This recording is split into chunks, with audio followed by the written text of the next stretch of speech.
iman kita ini naik turun, betul. Maka kudu dicas. Nah, bagaimana cara ngecas iman? Salah satunya dengan ilmu. Dengan apa?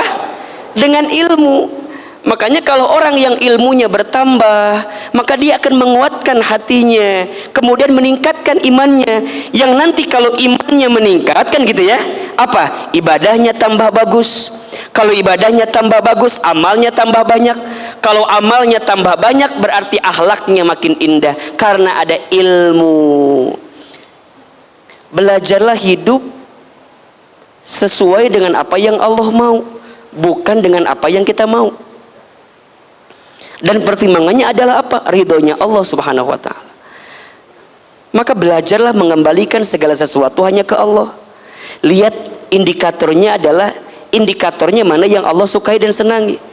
Karena hanya Allah lah yang tidak akan pernah meninggalkan kita. Menyambung dari doa ini, masuk kepada topik kita sore hari ini tentang apa? Ada untukmu ya. Ada untukmu. Ada yang tidak akan pernah meninggalkan kita.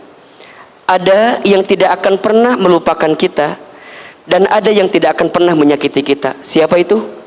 Allah subhanahu wa ta'ala. Maka ketika teman-teman menjalani hidup, ya hidup, masih ada nggak ininya spidolnya? Jadi ketika teman-teman menjalani hidup ya, di antara yang harus benar-benar kita pahami dalam hidup adalah apa yang jadi tujuan hidup kita gitu. Iya. Kenapa ini penting?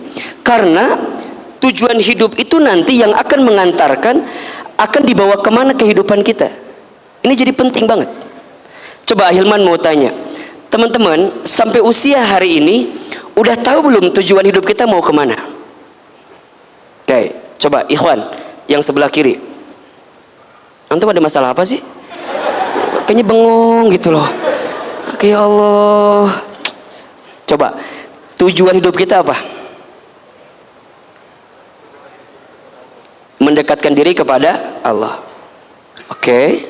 Coba akhwat yang di belakang, apa tujuan hidup kita? Apa? Kapadokia? It's my dream cenah. Asa kecil gitu tujuan teh. Ustaz aya lucu-lucu etanya dina etanya, Masya Allah. Sebelak Mang Udin ayah ada teh. Nu mana eta sebelak Mang Udin? Mohon maaf ya. Tujuan kita itu bukan yang sifatnya dunia gitu ya. Terlalu kecil kalau tujuan kita hanya itu gitu. Nah, orang beriman tuh punya tujuan hidup yang jelas. Apa? Ridho Allah. Apa tujuannya? Ridho Allah. Dan ini yang menjadi tujuan utama hidup kita. Kalau Allah sudah ridho dengan kita, maka kita mendapatkan apapun dalam kehidupan kita. Jadi hari ini teman-teman ngaji, hari ini teman-teman ibadah yang lain, hari ini teman-teman hidup beraktivitas apapun itu, yang teman-teman pengen apa? Ridhonya Allah. Dan ridhonya Allah ini melebihi apapun. Bahkan seringkali kita menjawab kita ingin masuk surga gitu ya. Surga itu ya akan bisa kita dapatkan ketika kita mendapatkan ridhonya Allah. Maka yang namanya ridho Allah itu lebih tinggi daripada surga sendiri pun. Coba dibuka surat At-Taubah ayat 72. Surat apa? At-Taubah ayat 72. Ahina Arya sini. Di sini. Nah. Oke. Silakan dibaca. Teman-teman yang di YouTube, terima kasih sudah menyaksikan tayangan kami sore ini. Mudah-mudahan sehat selalu ya. Mudah-mudahan Allah berikan keberkahan. Ya, surat At-Taubah ayat 72. Silahkan. A'udzu billahi minasy syaithanir rajim. Wa'adallahu al-mu'minina wal mu'minati jannatin tajri min tahtiha al-anhar.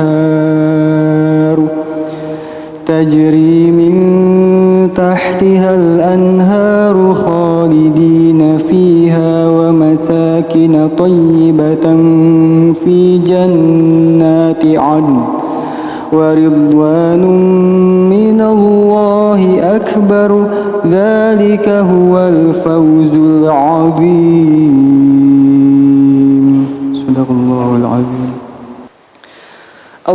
menjanjikan kepada orang-orang mukmin laki-laki dan perempuan akan mendapat surga yang mengalir di bawahnya sungai-sungai.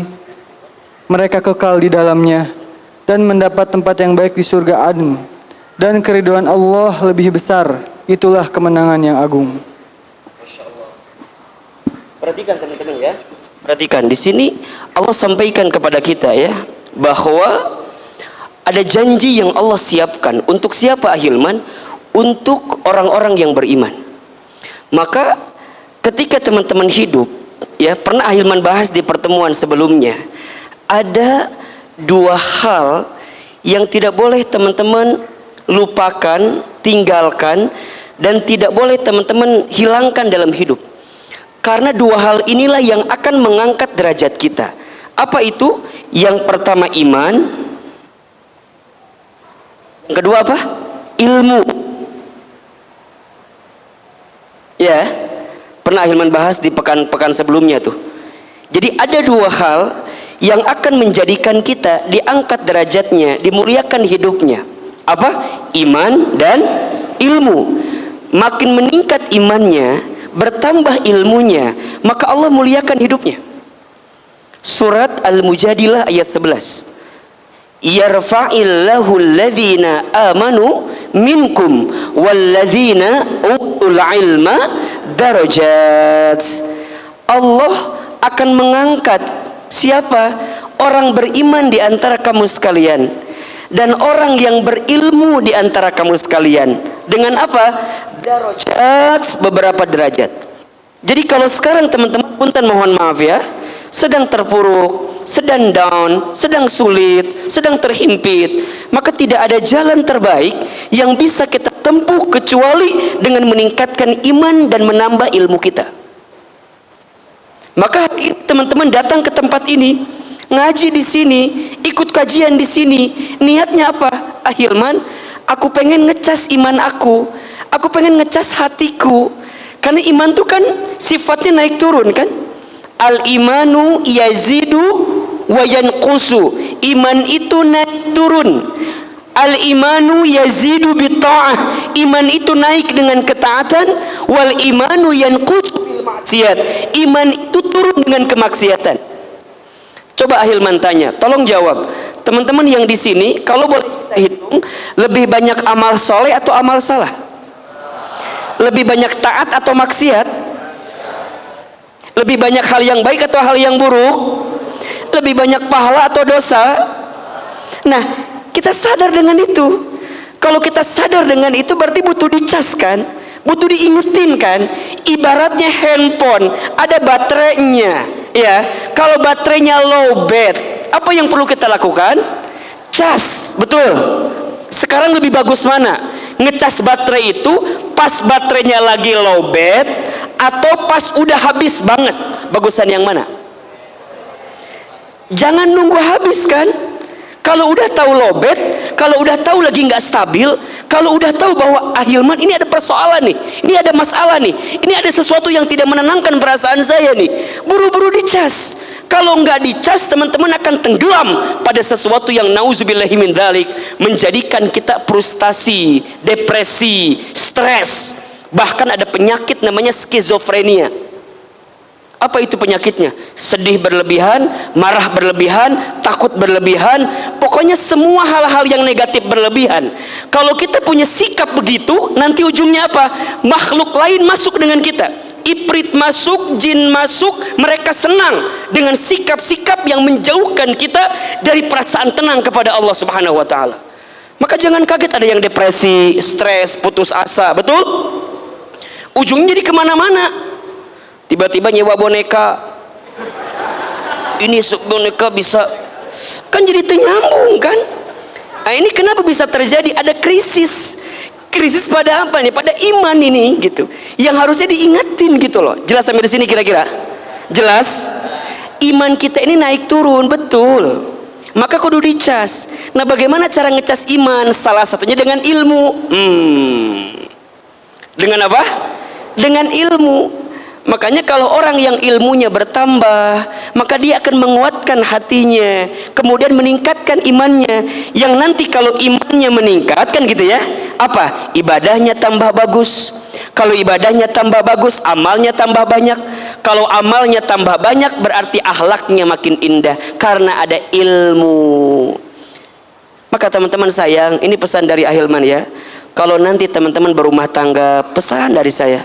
Kalau teman-teman ingin ditinggikan derajat rumah tangganya, tingkatkan iman, tambahkan ilmu. Karena banyak rumah tangga yang mengalami kegagalan bukan karena kurangnya cinta, tapi karena kurangnya iman dan ilmu. Kurangnya apa? Iman dan ilmu. Nah, orang beriman ya, orang yang senantiasa beriman kepada Allah, maka Allah janjikan untuk mereka apa? Jannatu adnin, surga Aden. Ada surga Aden. Lanjutkan kembali, waridwanum minallahi akbar, dan keriduan Allah lebih besar. Dzalika huwal fawzul azim. Itulah kemenangan yang abadi. Jadi kita maunya ridho Allah gitu. Coba sekarang saya mau tanya, teman-teman mau nggak dapat ridhonya Allah? Mau atau tidak? Sekarang teman-teman nanya, gimana caranya dapat ridhonya Allah? Maka jawabannya, kalau kita ingin dapat ridhonya Allah, berarti kita harus belajar ridho dengan Allah. Apa itu ridho? Sikap menerima. Apa yang perlu kita terima? Raditu billahi Rabba wa bil islami dina wa bi Muhammadin nabiyya wa rasula. Ya Allah, aku ridho Engkau adalah Tuhanku. Ya Allah, aku ridho Islam adalah agamaku. Ya Allah, aku ridho Nabi Muhammad SAW adalah Nabi dan Rasulku. Kan gitu? Jadi kita kudu ridho. Berarti kalau ridho di sini gimana Ustaz? Berarti kita ridho perintah Allah. Kalau Allah memerintahkan sesuatu ya kita kerjakan. Karena bukti ketaatan kita sebagai bentuk ridhonya kita kepada siapa? Allah. Allah melarang kita sesuatu maka kita tinggalkan. Ini bentuk ridhonya kita kepada Allah. Jelas sampai di sini? Jelas? Jadi kalau teman-teman ingin mendapatkan arah hidup yang baik, ingat ya, saat teman-teman tahu tujuan hidupnya. Apa tujuan hidup kita? Ridho Allah. Kalau Allah sudah ridho, Masya Allah, dibuka semuanya. Nah sekarang bagaimana caranya Allah ridho sama kita? Ridho kita sama Allah dengan ketentuan Allah. Berarti apa? Lakukan semua yang Allah cintai, maka Allah akan mencintai apa yang kita lakukan. Itu poinnya. Nah sekarang coba Ahilman tanya, teman-teman jawab di hati masing-masing. Sudahkah hidup kita saat ini menjalani apa yang Allah perintahkan kepada kita atau belum? Apakah kita masih hobi menjalankan apa yang Allah larang dalam hidup kita atau belum? Nah itu, ini yang harus kita kuatkan di sini. Maka nanti teman-teman, kalau kita dapatkan ridhonya Allah, ya, akan mendapatkan kebaikan dalam hidup kita, ya, maka kita harus belajar ridho kepada Allah, ridho kepada agama kita, ridho kepada Nabi Muhammad sallallahu alaihi wasallam. Berarti ya, kita harus menjadikan setiap kehidupan kita itu Allah, kembali ke Allah. Kalau kita bicara sesuatu yang disukai oleh Allah. Kalau kita mendengarlah sesuatu yang disukai oleh Allah. Kalau kita melihat sesuatu, lihatlah sesuatu yang disukai oleh Allah. Ini poinnya. Jadi pertimbangannya bukan maunya kita, bukan. Tapi pertimbangannya maunya siapa? Maunya Allah. Teman-teman milih pekerjaan nih. Ada yang gajinya besar, tapi mohon maaf masih ada yang haramnya di situ. Tapi ada gaji yang mungkin kecil, tapi teman-teman bisa confirm kalau di situ insya Allah halal semua. Coba pilih yang mana? Gaji besar atau gaji kecil? Gaji besar dan halal kan ya? Saya juga tahu itu mah ya. Tapi kalau ada pertimbangan gitu kan, nah kadang-kadang kan pertimbangan kita maunya kita, udahlah Ustadz pokoknya ini bagusnya menurut kita. Jangan menurut kita. Kalau menurut kita pasti kita bertemu dengan titik batas pada apa yang kita harapkan. Tapi kalau maunya Allah, yang kita kejar ridhonya Allah, maka kita akan mendapatkan apapun yang kita inginkan itu. Contoh, teman-teman sekarang kenal dengan seseorang. Teman-teman tahu ini hubungan gak baik karena ini belum halal, tapi kita sudah menjalankan hubungan yang seharusnya belum kita lakukan. Ini kan pertimbangannya berat nih. Satu sisi hati gak bisa bohong, logika kita berpikir ini salah, betul? Terus gimana caranya? Udah cuma dua pilihannya, lanjutkan, tinggalkan. Lanjutkan berarti masuk pada jenjang pernikahan, kan begitu? Selesaikan kalau tidak. Kenapa? Karena kalau kita terus menerus berjalan dalam keadaan yang seperti itu, maka boleh jadi bukan kebahagiaan yang kita akan dapatkan. Makanya teman-teman, belajarlah hidup sesuai dengan apa yang Allah mau, bukan dengan apa yang kita mau. Dan pertimbangannya adalah apa? Ridhonya Allah subhanahu wa ta'ala. Maka belajarlah mengembalikan segala sesuatu hanya ke Allah. Lihat indikatornya adalah indikatornya mana yang Allah sukai dan senangi. Karena hanya Allah lah yang tidak akan pernah meninggalkan kita. Manusia ada capeknya, ada lelahnya, betul? Harta ada habisnya, pangkat jabatan ada pensiunnya, betul? Semakin teman-teman berharap pada sesuatu yang tidak seharusnya dijadikan harapan, maka teman-teman akan sakit sesakit-sakitnya. Belajarlah mengembalikan segala sesuatu kepada Allah, karena Allah lah yang tidak akan pernah meninggalkan kita. Ustadz, apakah Allah itu dekat dengan kita? Sangat dekat. Surat Al-Baqarah ayat 186. Coba dibuka. Surat apa? Al-Baqarah ayat 186. A'udzubillahi minasyaitonirrajim. Bismillahirrahmanirrahim. Wa idza sa'alaka ibadi anni fa inni qarib ujibu da'watad da'i idza da'an falyastajibu li wal yu'minu bi la'allahum yarshudun.